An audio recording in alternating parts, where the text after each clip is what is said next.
Анан кийин бүтүндөй шарттар түзүлдү да. Сан өзүлдөр атайын болду. Кыскасы мүмкүнчүлүгү чектелген баланын Билим берүү жана илим министрлигинде эмгек рыногунун талаптары менен кесиптик билим берүүнү шайкеш келтирүү боюнча иш жүргүзүлүп келет. Ага ылайык Ошмунун индустриалдык педагогикалык колледжинде кесиптик билим берүүнү өнүктүрүүдө алдыңкы тажрыйба Борбордун индустриалдык педагогикалык колледжинин тажрыйбасы аталышында жыйын өттү.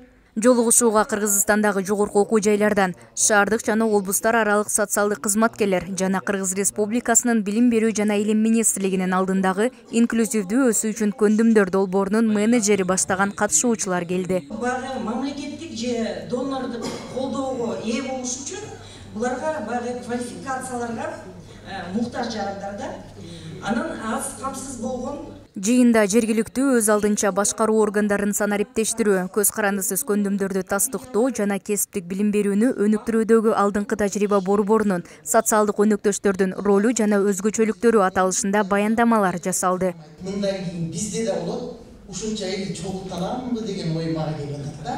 Бүгүнкү күндө Өзгөн районун пилотко алып, Өзгөн райондук администрациясынын сайтын иштеп жатабыз. Буюрса май айынын аягында ал толук кандуу ишке чыгат.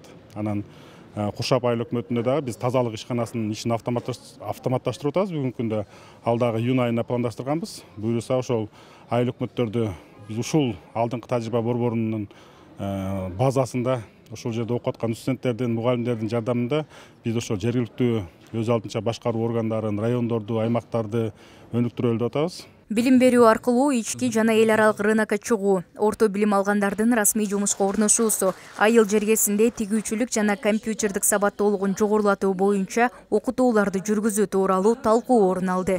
Бир адам экинчи адамга түрткү болуп дегенде, ал эми жупар жуттук парфюмдар регионду кантип өнүктүрөбүз, өзүнүн ошол окуу жай жайгашкан жерине кандай таасир бере алат, эмне жардамдарды бере алат, анын өнүгүүсүнө кандай салымдарды кошот деген маанилүү маселе көтөрүлүп атат да.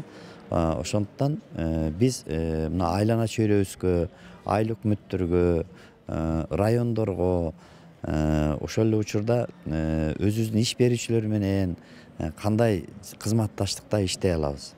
Ушул маселени бүгүн биз талкуулап жатабыз. Секторду өнүктүрүү программасы инклюзивдүү өсүү үчүн көндүмдөр долбоорунун алкагында өлкөнүн жогорку окуу жайларында окутууга карата жаңы ыкмалар, ишкердик боюнча модуль, жумуш ордунда окутуу, педагогдордун квалификациясын жогорулатуу жана заманбап ыкмалар боюнча мастерлерди даярдоо ишке киргизилген.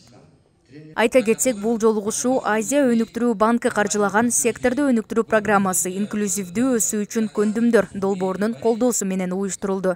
Мерим Айтмаматова, Нурсултан Бакай уулу, Ошму жаңылыктары.